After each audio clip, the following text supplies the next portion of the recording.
আসসালামু আলাইকুম। সম্মানিত সুধীমণ্ডলী, আমরা সূরা বানী ইসরাঈলের 85 নম্বর আয়াত থেকে এখন আলোচনা শুরু করতে যাব ইনশাআল্লাহ। আউযু বিল্লাহি মিনাশ শাইতানির রাজিম। বিসমিল্লাহির রহমানির রহিম। ওয়াসআলুনাকা আনির রূহ, তারা আপনার কাছে প্রশ্ন করে রূহ সম্পর্কে। হে রাসূল, আপনি বলুন, কুলের রূহ মিন আমরি রব্বি, যে রূহ হচ্ছে আমার রবের আদেশ। ওমা উযীতুম মিনাল ইলমি ইল্লা কালিলা, দেওয়া হয় নাই তোমাদেরকে জ্ঞান সামান্য ছাড়া। কাজে তোমাদের জ্ঞানের মাধ্যমে তোমরা রূহকে এটা আয়ত্ত করতে পারবে না। আল্লাহর সৃষ্টি দুই ভাগে বিভক্ত। আলা লাহুল খালক ওয়াল আমর, জেনে রাখো সৃষ্টি তার, আদেশ তার। খালক হলো এমন সৃষ্টি যেগুলি ইন্দ্রিয় শক্তি দ্বারা অনুভব করা যায়, আর ইন্দ্রিয় শক্তি দ্বারা যেগুলি অনুভব করা যায় না, আয়ত্ত করা যায় না, সেই ধরনের আদেশকে রূহ বলা হয়। তো এজন্য এই বিষয়টা জটিল। তো সম্মানিত সুধী, এটার একটা শানে নজুল আছে, সেটা হচ্ছে যে আরব নেতারা ইহুদি আলেমদের কাছে গেল যে আমাদের কাছে এক লোক, আমাদের বংশীয় লোক, সে নিজেকে নবী বলে দাবি করে, তার এই দাবির সত্যতা কতখানি ঠিক, আমরা কী করে তাকে এটা চিনতে পারবো। তখন তারা বলল যে 3টা প্রশ্ন তোমরা তাকে করবে, 3টার জবাব দিলে সে নবী না, আর একটারও জবাব দিতে না পারলেও সে নবী না। যদি সে 2টার জবাব দিতে পারে, একটার জবাব না দিতে পারে, তাহলে সে নবী। এটা ইহুদিরা শিখাই দিল। এবং প্রশ্ন 3টা কি, যে তাকে প্রশ্ন করবে রূহ সম্পর্কে, রূহ কি। 2 নম্বর তাকে প্রশ্ন করবে আসহাবে কাহাফ সম্পর্কে, গুহাবাসী সম্পর্কে, যে তাদের অবস্থা কী। 3 নম্বর তাকে প্রশ্ন করবে যুলকারনাইন সম্পর্কে, এমন একজন বাদশাহ যে পৃথিবীর পূর্ব পশ্চিম প্রান্ত, উত্তর প্রান্ত সফর করেছেন। এই 3টা প্রশ্ন তারা করবে। তো এই 3টা প্রশ্নই মুশরিকরা আল্লাহ রসুলকে করেছেন, কিন্তু আল্লাহ রসুল বলেছেন যে আমি আগামীকাল তোমাদেরকে জবাব দিব, কিন্তু ইনশাল্লাহ বলতে ভুলে গিয়েছিলেন। এই কারণে ওহী নাজেল হতে 15 দিন পর্যন্ত বিলম্ব হয়েছিল। 15 দিন পরে এই বিষয়গুলি স্পষ্টভাবে আল্লাহ তাআলা তার রাসূলের কাছে নাজেল করেন এবং তাকে সতর্ক করেন যে ইনশাআল্লাহ ছাড়া আপনি কখনো বলবেন না যে এইটা আমি করব, আগামীকাল এটা করব। এটা বলতে হলে আপনি বলুন ইনশাআল্লাহ আমি করব। ইনশাআল্লাহ ছাড়া, ইনশাআল্লাহ মানে কি, যদি আল্লাহ ইচ্ছে করেন, যদি আল্লাহ ইচ্ছে করেন তাহলে আমি করব। তো এখানে খালক এবং আমর, যে জিনিসগুলি খালক তার আকৃতি আছে। যেমন সূরা মুলকে দেখেন, আল্লাযী খালাকাল মাউতা ওয়াল হায়াতা লিয়াবলুয়াকুম আইয়ুকুম আহসানু আমালা, যিনি তোমাদের হায়াত এবং মৌত সৃষ্টি করেছেন। খালাকাল মাউতা ওয়াল হায়াতা, তো হায়াত এবং মৌত এই দুটোই খালক। হায়াতের আকৃতি হলো ঘটকি, মাদি ঘোড়া, আর মৃত্যুর আকৃতি হচ্ছে দুম্বা। জান্নাত এবং জাহান্নামের মাঝে উভয় দল যখন তাদের ফয়সালা চূড়ান্ত হয়ে যাবে, জান্নাতীরা জান্নাতে পৌঁছে যাবে, জাহান্নামীরা জাহান্নামে পৌঁছে যাবে, তখন জান্নাত এবং জাহান্নামের মাঝখানে একটা দুম্বা আল্লাহ তাআলা হাজির করবেন এবং বলবেন, এই জান্নাতবাসী, এটা কি চেনো তোমরা? বলে হ্যাঁ। এটা কি? এটার নাম মৃত্যু। এবার দোজখবাসীদেরকেও বলা হবে, তোমরা কি এই প্রাণীটাকে চেনো? এটা কি? বলে এটা মৃত্যু। এই 2 দলকে এটা দেখিয়ে এই দুম্বাটাকে জবাই করে ফেলানো হবে। ফলে মৃত্যুর মরণ ঘটল, মৃত্যু মরে গেছে, আর কেউ মরবে না অনন্তকাল। জান্নাতে যারা যাবে তারাও অনন্তকাল, জাহান্নামে যারা যাবে তারাও অনন্তকাল। এবং ওই নূতন পৃথিবী, এই পৃথিবী ধ্বংসের পরে যে নূতন পৃথিবী আল্লাহ সৃষ্টি করবেন জান্নাত জাহান্নামের জন্য, আল্লাহ বলেছেন যে সেই পৃথিবীর আকাশ পৃথিবী যতদিন পর্যন্ত স্থায়ী থাকে ততদিন পর্যন্ত প্রত্যেকটা মানুষের হায়াত হবে, মোমেন এবং কাফের। কিন্তু মোমেনদের ক্ষেত্রে বলা হয়েছে এরপরও আতান গায়রা মাজুস, তাদের দান এটা কখনো বন্ধ হবে না, তারপরও তাদের দানটা অব্যাহত থাকবে, জারি থাকবে। এগুলি সম্পর্কে আমাদের জ্ঞান এটা আয়ত্ত করতে পারে না যে আসলে এটার অর্থ কী। তবে অনন্তকাল মহাকাল আল্লাহ তাআলা আমাদেরকে সুখ শান্তিতে রাখবেন যদি আমাদের নসিবে জান্নাত থাকে। এবং এই জান্নাত আমাদের জন্য আল্লাহ সৃষ্টি করেছেন। আবার জান্নাত জাহান্নাম উভয়টাই আল্লাহ জিন ইনসান তারা ভর্তি করবেন, পূর্ণ করবেন, তাও আল্লাহ বলেছেন। কাজেই আপনাদের প্রতি যাদের প্রতি আল্লাহর অশেষ মেহেরবানি, হয়তো তারাই এখানে আসতে পেরেছেন, আপনারা ভাগ্যবান। পৃথিবীর অধিকাংশ মানুষ কিন্তু কোরআন থেকে দূরে, আর অধিকাংশ মানুষ মোমেন হবে না, অধিকাংশ মানুষ জাহান্নামী হবে। তো এই জন্য আপনারা চেষ্টা করবেন নিজেকে মানে যতখানি প্রস্তুত করে আল্লাহর দরবারে যাবেন এবং অন্যদেরকেও আপনি দাওয়াত দিবেন। কোরআনের দাওয়াত সকলের কাছে পৌঁছিয়ে দেওয়া এটা কিন্তু ফরজ কাজ। কে মুসলমান হলো কি হলো না, গ্রহণ করলো কি করলো না, সেটা দেখার কাজ আপনার না, দায়িত্ব আপনার না। আপনি শুধু সঠিকভাবে দাওয়াতটা তাকে পৌঁছিয়ে দিয়েছেন। আল্লাহ এটাই চাচ্ছে, নবী রাসূলদেরকে আল্লাহ এটাই বলেছেন, আলাইকাল বালাগ ওয়া আলাইনাল হিসাব। তো এখানে ওদের প্রশ্নে আল্লাহ রসুল 15 দিন পরেই আসলো, তখন তিনি আসহাবে কাহাফ সম্পর্কে, সূরা কাহাফ শুরুই আছে সেখানে, যে 7 জন যুবক হারিয়ে গেছিল, 309 বছর পরে তাদের পরিচয় পাওয়া গিয়েছিল, এটা কোরআনে স্পষ্ট বলা আছে। যুলকারনাইন সম্পর্কে সূরা কাহাফের মধ্যে ওখানে এটা স্পষ্ট বলা আছে। আবার রূহ সম্পর্কে এখানে আল্লাহ স্পষ্টভাবে বললেন যে তারা আপনাকে রূহ সম্পর্কে প্রশ্ন করে। প্রত্যেকটা প্রাণী বেঁচে থাকার জন্য যে একটা শক্তি, যে একটা যে ভাইটাল ফোর্স, একটা যে স্পিরিট, এটা হলো রূহ। একটা মানুষ মাতৃগর্ভে 340-120 দিন পরে আল্লাহ তাআলা সেখানে রূহটা পাঠান, প্রাণ পাঠান। কোথা থেকে আসে, কিভাবে আসে, এটা আল্লাহ ছাড়া কেউ বলতে পারে না।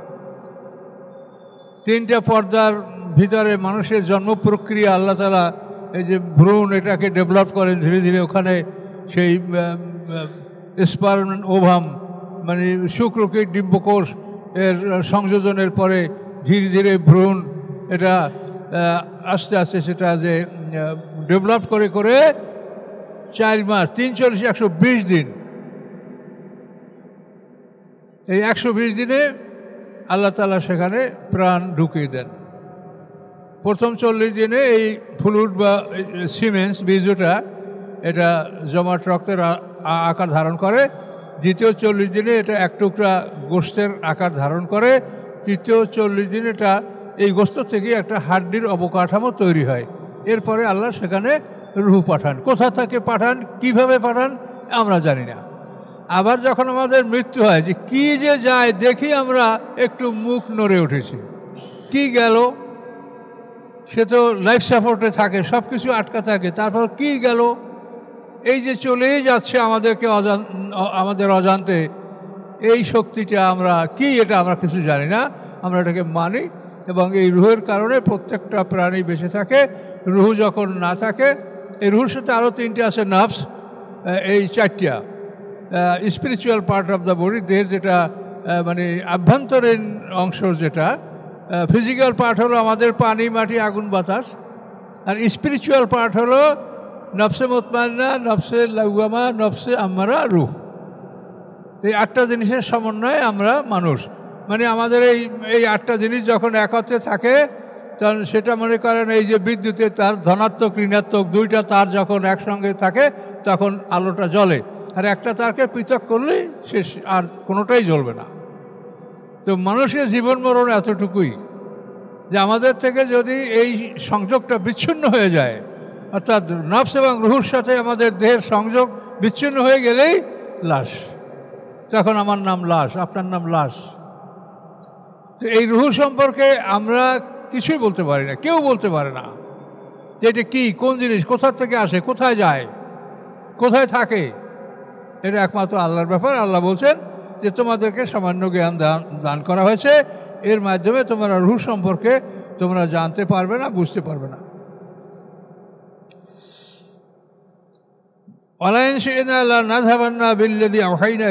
আল্লাহ তাআলা আল্লাহ রসুলকে একটু কড়া সুরে বলেছেন যে আমি ইচ্ছা করলে আপনার প্রতি আমি যে ওহী করেছি তা আমি তুলে নিতে পারি।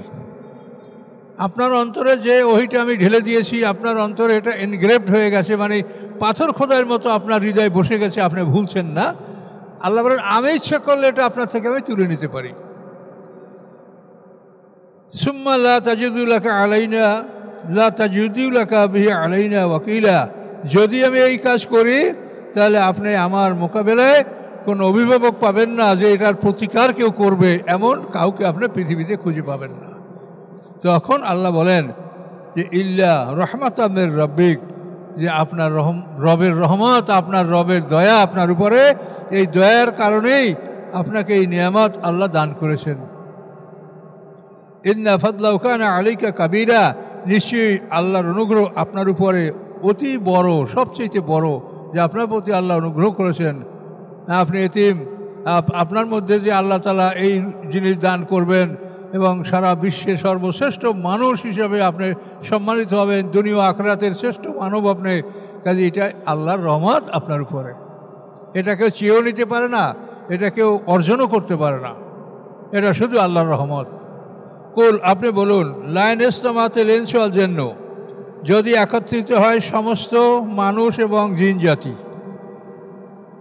যদি একত্রিত হয় সমস্ত মানব জাতি এবং জিন জাতি আলা, এই বিষয়ের উপরে যে আইয়াতু বিমিসলি হাযাল কোরআন, যে এই কোরআনের মতো একখানা কোরআন তারা রচনা করবে, লা ইয়াতুনা বিমিসলিহি, কখনোই তারা কোরআনের সমকক্ষ একখানা কোরআন রচনা করতে পারবে না। ওয়ালাউ কানা বাযুহুম লিবাযিন যাহিরা, যদিও তারা একে অপরকে সাহায্যকারী হয়, একে অপরকে সাহায্য করবে, জিন ইনসান সবাই মিলে, তারপরও তারা কোরআনের মতো একখানা কোরআন রচনা করতে পারবে না।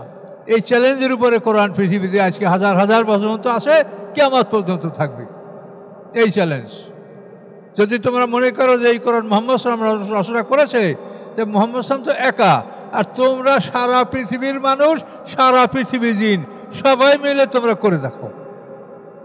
যদি না পারো তাহলে জাহান্নামের আগুন থেকে সতর্ক হও। পারবে না, পারো নাই, পারবে না। সূরা বাকারায় বলছে ফাইলাম তাফালু ওয়ালান তাফালু, পারো নাই, পারবেও না।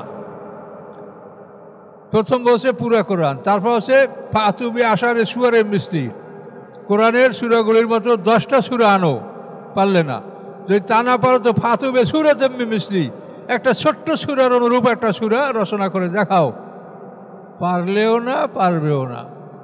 তাহলে কি করো, ফাত্তাকুন নার আল্লাতী ওয়াকুদুহা আন-নাস ওয়াল হিজারা, ওই আগুনকে ভয় করো যে আগুনের জ্বালানি মানুষ এবং পাথর, পাথর এবং মানুষ দ্বারা সেই আগুনকে প্রজ্বলিত রাখা হবে। তাহলে কোরআনের চ্যালেঞ্জ, এটা বুঝতে পারছেন যে কোরআন কিভাবে বিশ্বে চ্যালেঞ্জ করে দাঁড়িয়ে আছে। পৃথিবীর কোনো মানুষ এর মোকাবেলা করতে আসে না, সবাই ভয় করে। কাফের বলেন, মুশরিক বলেন, যার মধ্যে অন্তত মানুষ নামের জ্ঞান বুদ্ধি আছে, এমন কোনো লোক কোরআনের বিপক্ষে দাঁড়ায় না, ভয় করে একে।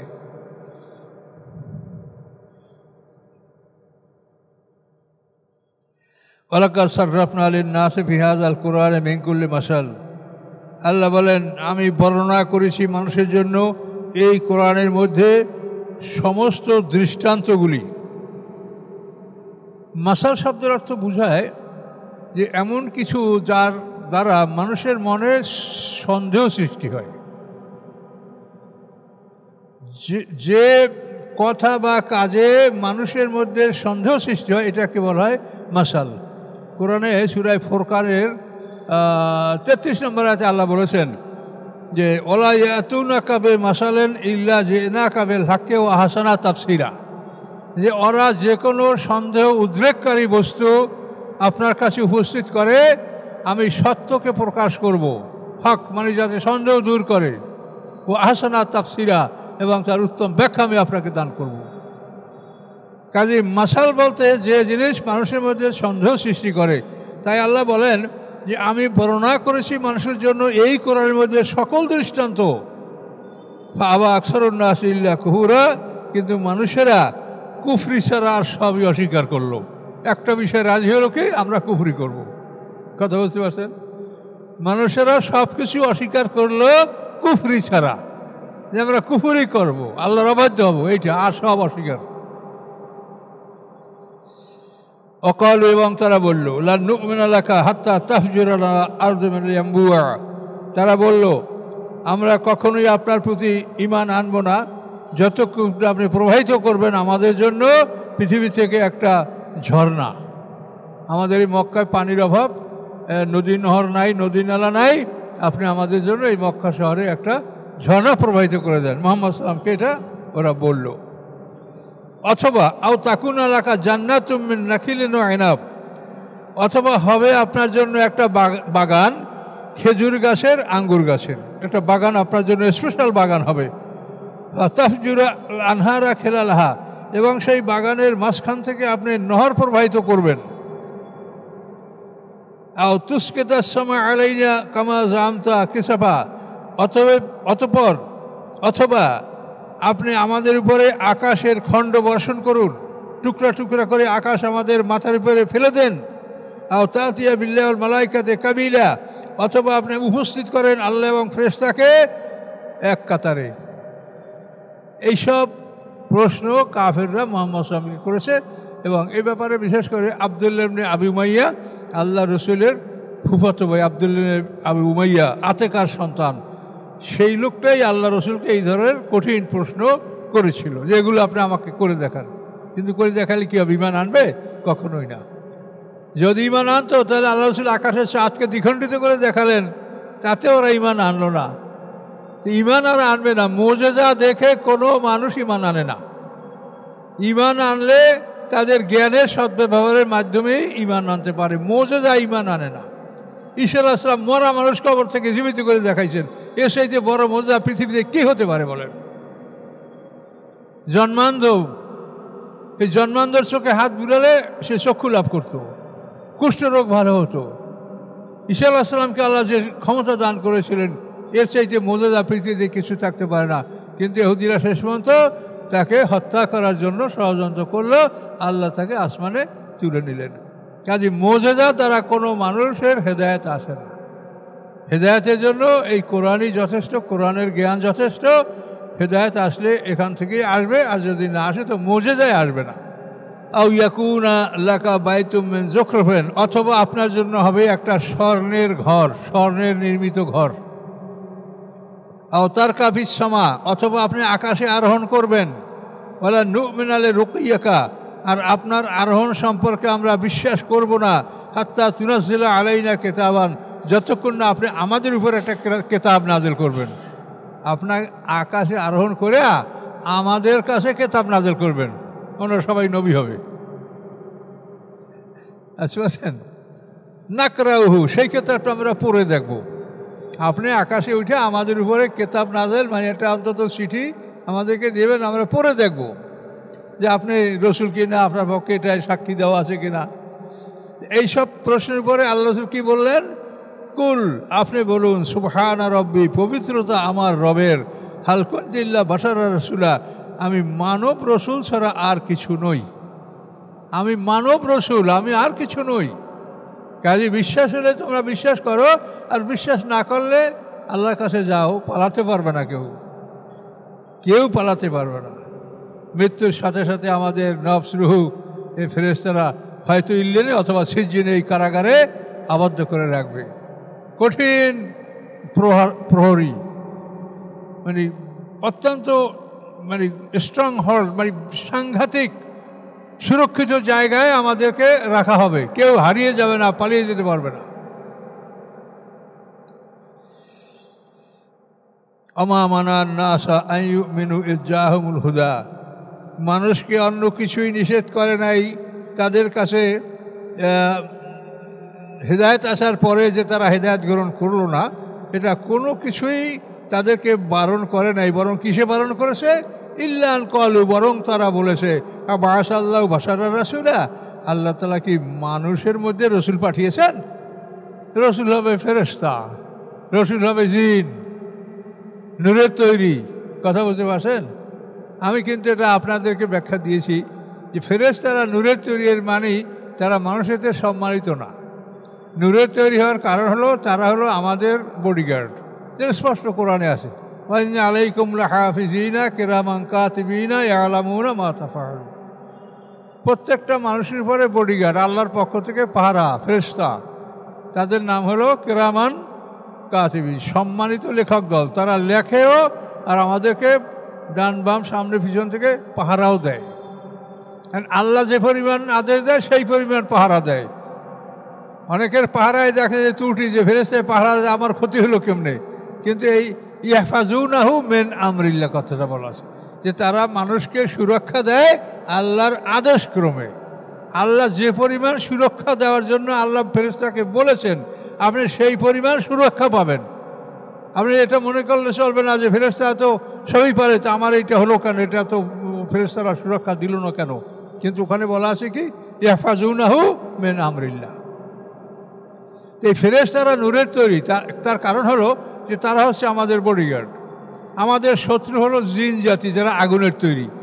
এখন আমরা তো আগুনের তৈরি জিন জাতিকে দেখি না। জান্নাত শব্দ অর্থ অন্ধকার, আর আনাসা শব্দ অর্থ দেখতে পাওয়া। এর থেকে ইনসান আমাদেরকে দেখতে পাওয়া যায়, আর ওরা অন্ধকার, ওদেরকে দেখা যায় না, জান্নাত।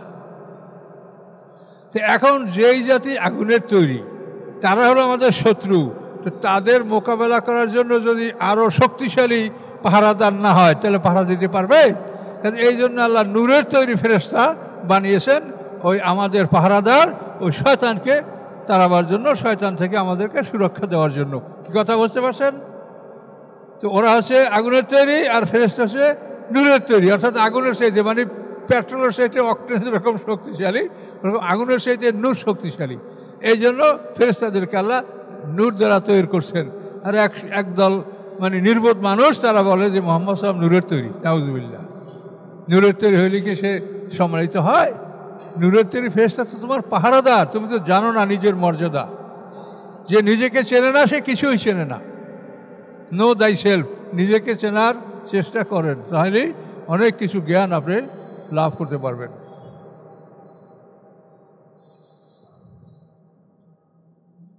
আল্লাহ বলেন কুল লাউ কানা ফিল আরদি মালাইকাতুন ইয়ামশুনা মুতমাইন্নিনা লানাযালনা আলাইহিম মিনাস সামাই মালাকার রাসূলা। আপনি ওদেরকে বলেন যদি পৃথিবীতে ফেরেশতারা নিরাপদে চলাফেরা করতে পারত, তো আমি অবশ্যই তাদের উপরে আকাশ থেকে ফেরেশতা রাসূল পাঠাতাম।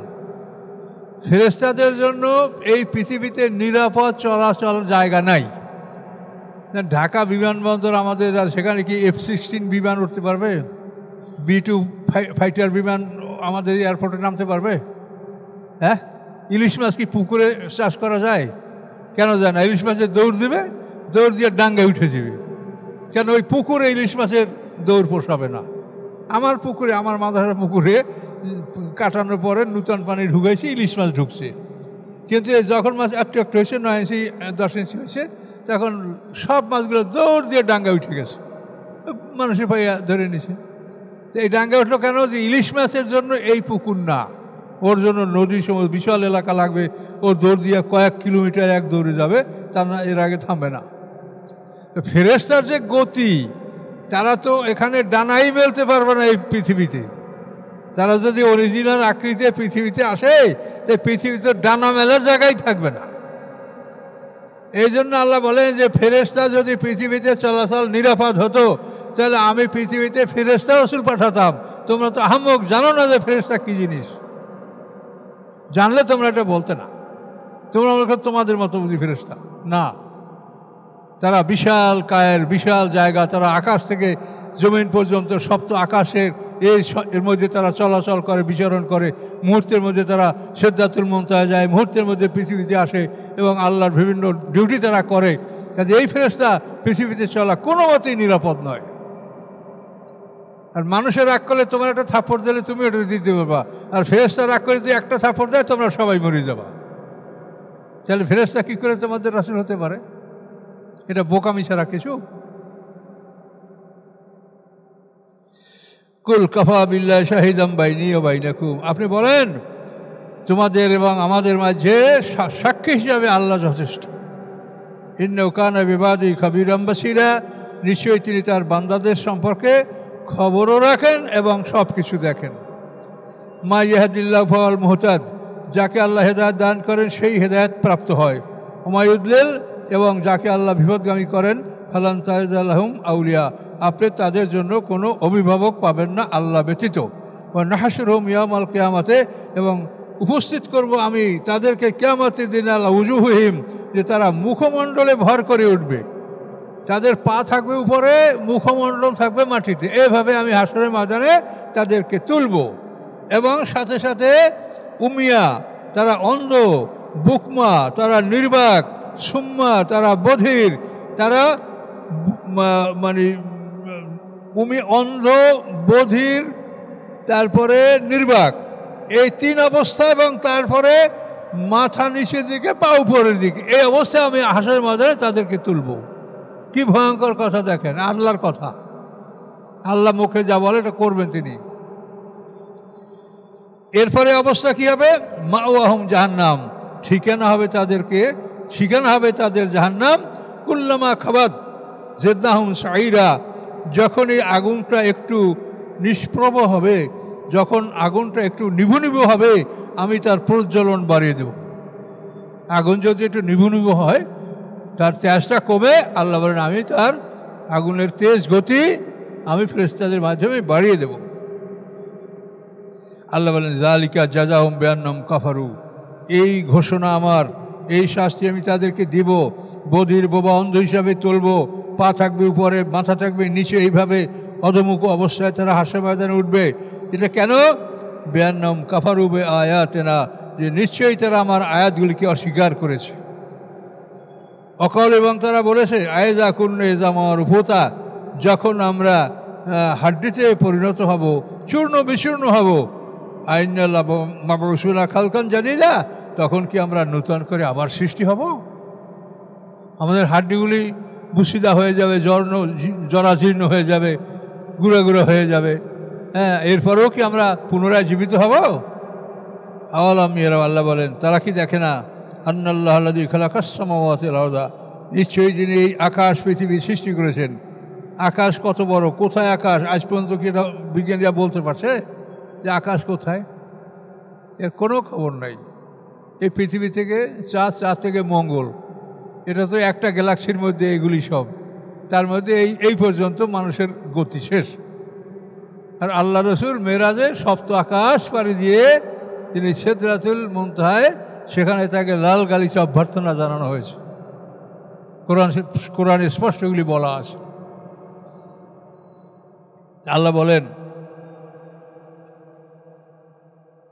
আওয়ালাম ইয়ারাও, তারা কি দেখে না যে নিশ্চয়ই আল্লাহ তাআলা তিনি যিনি খালাকাস সামাওয়াতি ওয়াল আরদা, যিনি আকাশ পৃথিবী সৃষ্টি করেছেন, কাদিরুন আলা ইয়াখলুকা মিসলাহুম, তিনি তাদের মতো মানুষ সৃষ্টি করার ক্ষমতা রাখেন। তোমরা কোথায় ছিলে? তোমাদেরকে কিভাবে সৃষ্টি করা হলো তুমি ভেবে দেখেছো একবার? ওয়া জাআলা লাহুম আজালান লা রাইবা ফিহ, এবং তাদের জন্য তিনি একটা সময় নির্ধারণ করেছেন, তাতে কোনো সন্দেহ নাই। ওই সময় পর্যন্তই তোমরা অবকাশ পাবে, এরপরেই তোমাদেরকে পাকড়াও করা হবে। নির্ধারিত একটা সময় আল্লাহ দিয়েছেন আমাদের জন্য। ফাআবা যালিমুনা ইল্লা কুফুরা, তো জালেমরা অবিশ্বাস ছাড়া আর সব কিছু অস্বীকার করলো। কি ভাষা!